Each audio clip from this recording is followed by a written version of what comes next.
What's going on, guys? Welcome to another episode of Healthspan Academy. I'm your host, Craig Shearhart, and joining me today is CrossFit competitor Alex Gazan, who has been competing in CrossFit since 2018. Her best lifts right now are a 240-pound clean and jerk and a 375-pound deadlift. And she's just coming off a fourth place finish at the Granite Games and is qualified for her first CrossFit Games. So today is all about Alex's training and her methodology and what keeps her as fit as she is.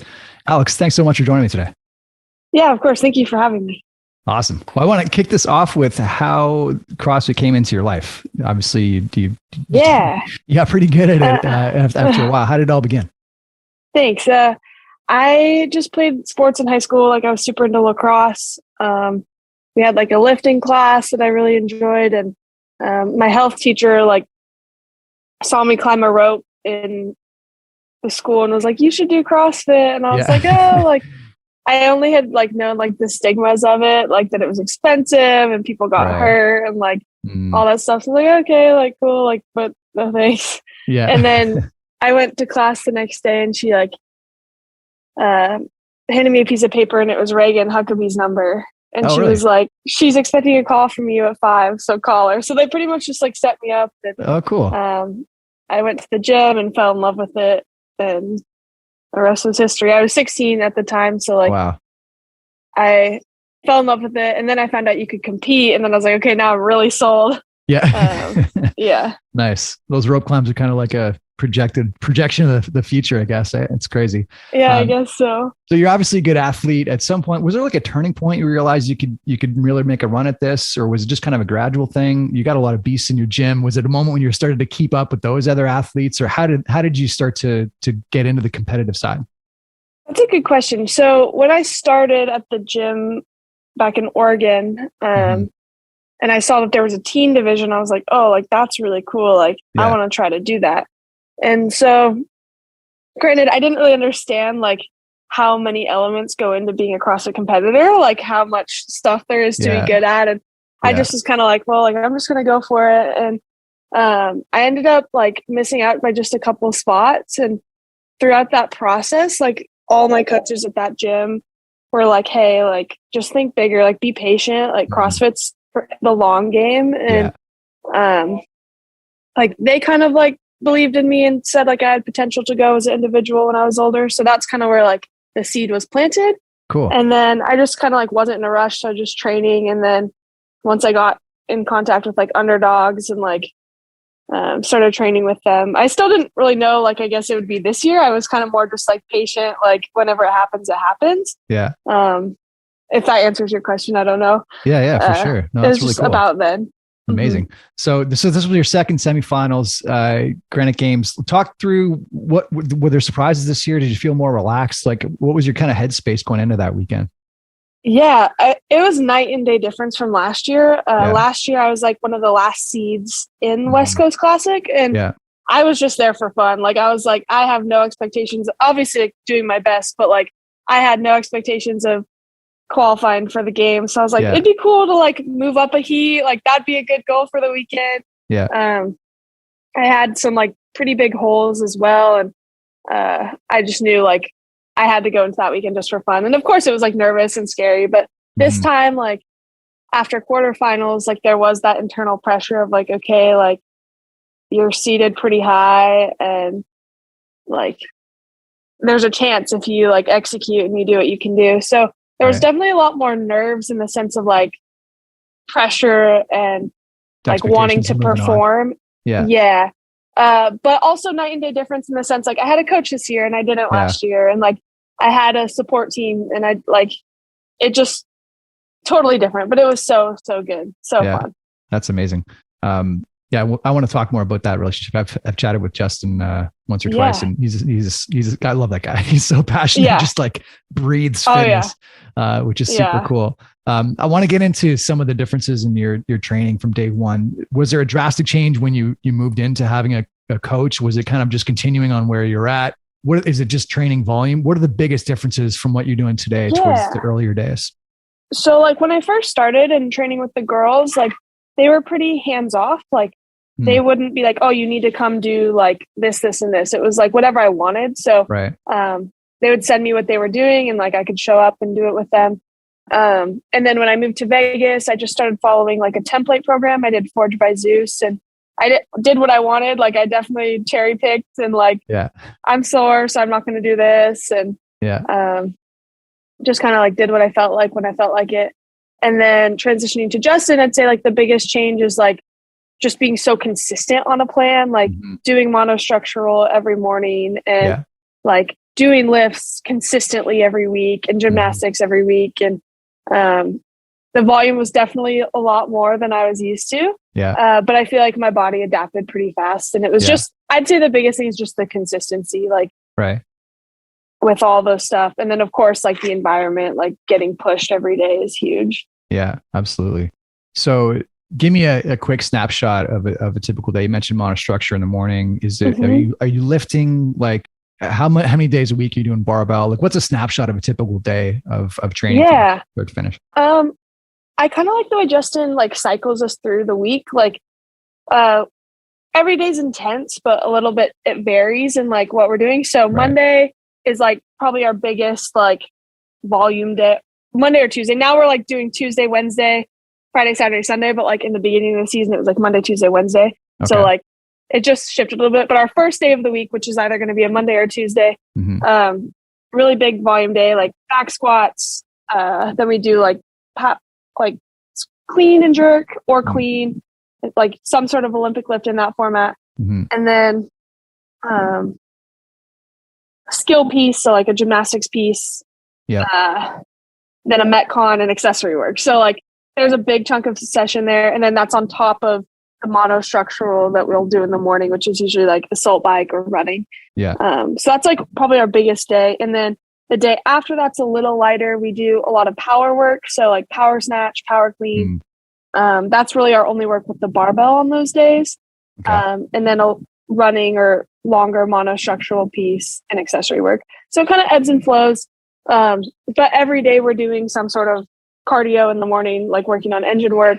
And then heavier stuff. Metcon, yeah. Fair enough. That's awesome. And last time I talked to him, there was kind of like, he has a general program for all the underdogs, and then there's a bit of customized pieces. Is that how it works for you as well? Or are you kind of just following the underdogs general program? Yeah. So the main season, like October through like the open, I feel like we all pretty much did everything the same. Like we all had the same skill piece or whatever. And then after quarterfinals, it definitely like started being a little bit more specific. Like you need to work on this, you need to work on this. So like we would all have like the same Metcon just so we could push together, but then we'd all have maybe different weaknesses or okay.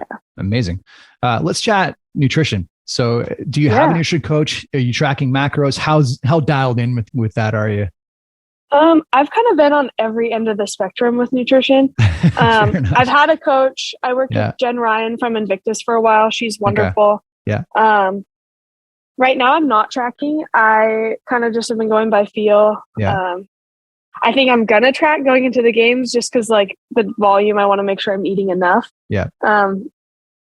I think there's definitely benefits to like tracking and being really diligent, but I've also like had problems where I get too obsessive to the point where I'm like weighing my ketchup and I'm like, that's ridiculous. That's a little over the top.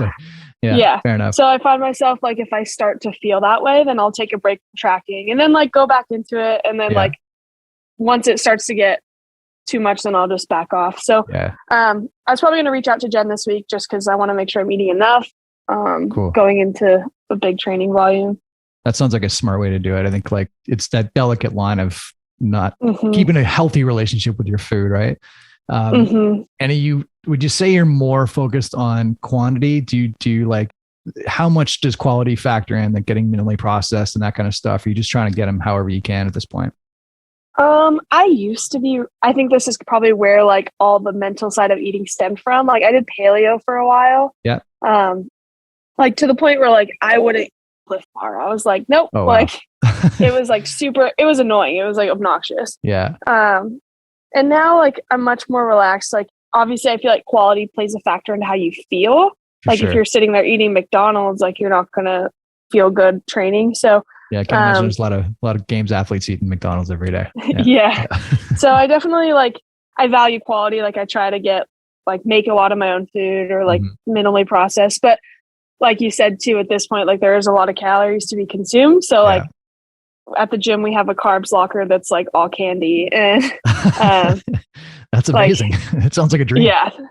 So I definitely I eat ice cream every night. Like there is like that good balance of eating a little more what people would consider like unhealthy foods. Yeah. But yeah, I don't know. I'm not like a big I want to go eat pizza gal. Like it just doesn't make me feel that great. So I'm fair enough. So you just kind of like listen to your body more or less. And I mean, most of that stuff they're burning off anyways, right? Yeah. Like I'm not concerned about calories. Like I should probably be eating to the point of being super full all the time. Yeah, for sure. Let's talk a little bit about mobility. Is that something that you do mostly on your own? Do you follow specific programming with mobility? You have an app that you follow, or is Justin programming that, or how does your mobility recovery routine look like? I'm giggling because I'm like the least mobile person ever. And like, if Justin listens to this, he'll probably laugh. He had me do like the squat, like overhead and like stand at semis. And I was like, please don't, like, this is embarrassing.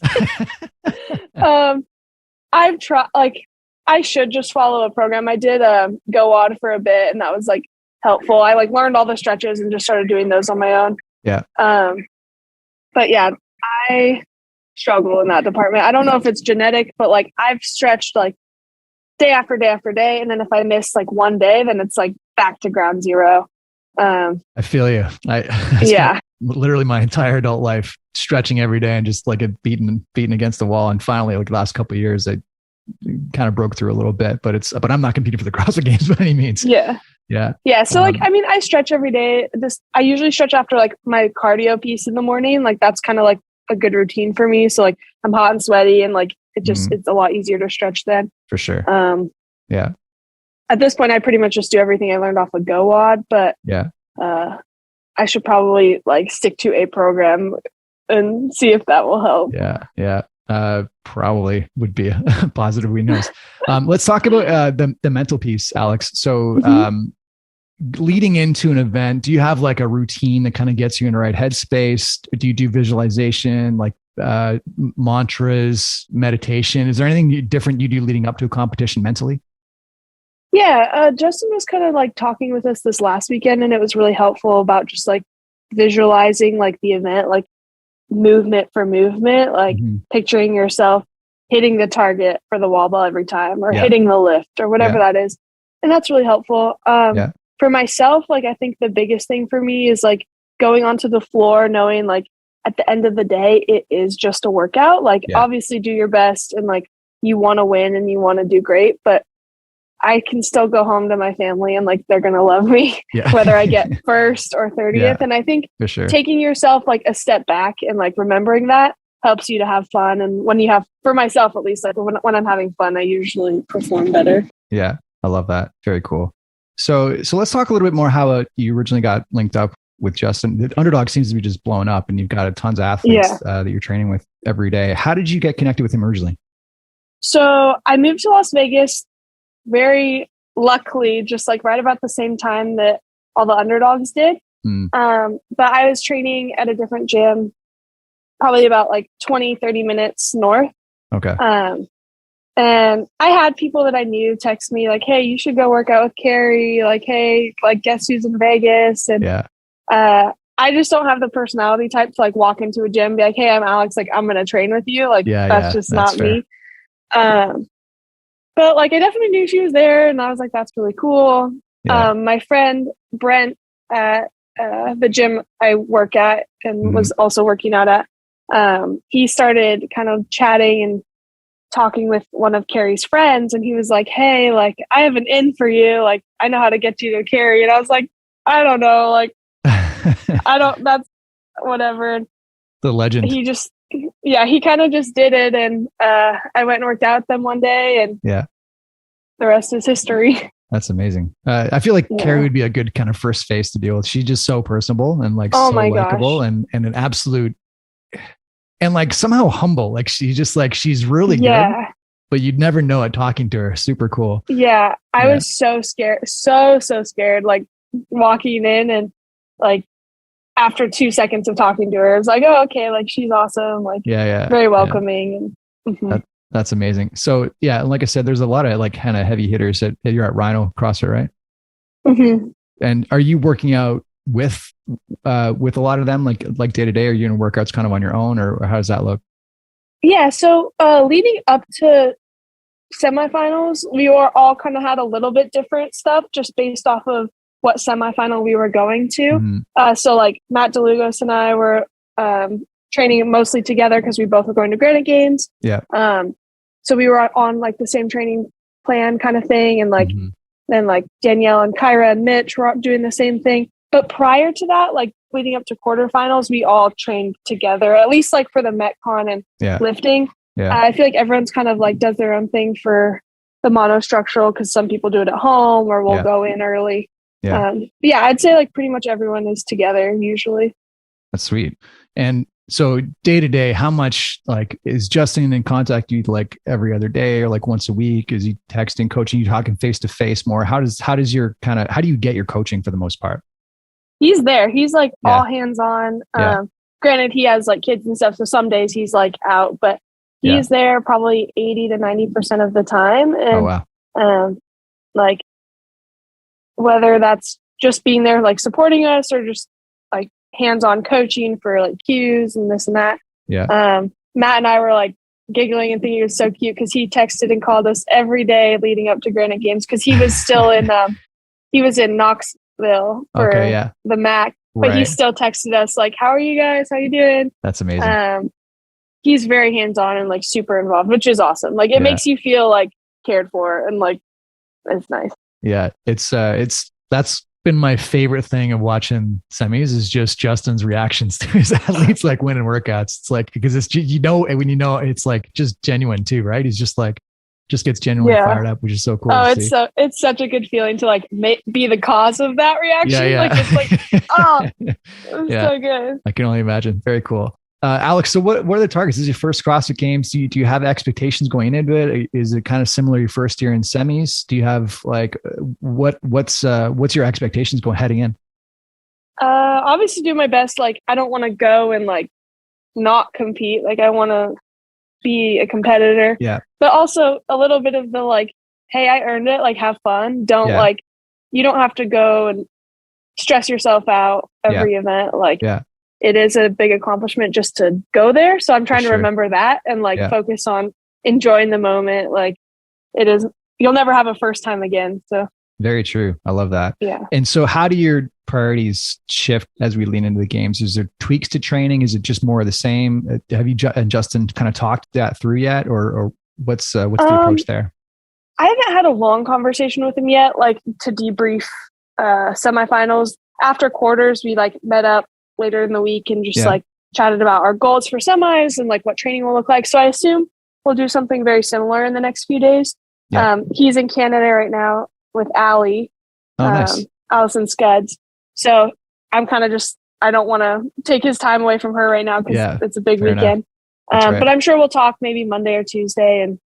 And by Tuesday I'll have programming. So that will line up. As far as like my personal stuff changing, probably the nutrition side, like tracking more. Yeah. I typically work pretty late. I coach till 8:30.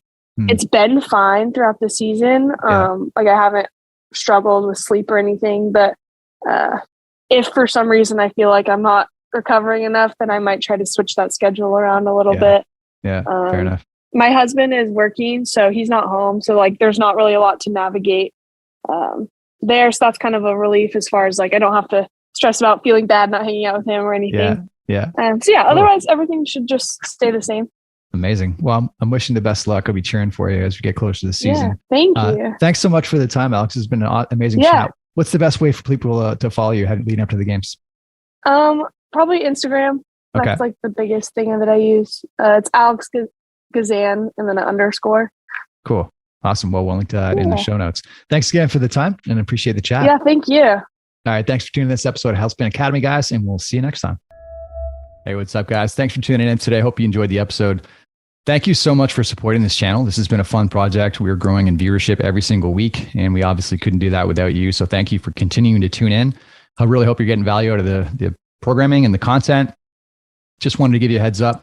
I've been working on a book on health and longevity the last couple of years, been collaborating with my colleague, Dr. Dan Vitale, who's an expert in the field as well. And we've basically just kind of summarized the literature, some of the techniques that we found really useful in the world of biohacking, what our exercise regimen looks like, what's, cardio type stuff is going to help us live longer and healthier, mobility work, nutrition. We've covered the whole spectrum, everything that you can basically be in control of in your health and fitness kind of moving forward to help you live as healthily as possible for as long as possible. And it's available free for download. So if you click on the YouTube banner, you'll see a link to download the blueprint. It's also on our Instagram profile or on the website. You can click on 5pillarmethod.com/optimize to get your free copy of the book. And I hope you enjoy it. Hope you're keeping well. Thanks again for tuning in, and we'll see you next time.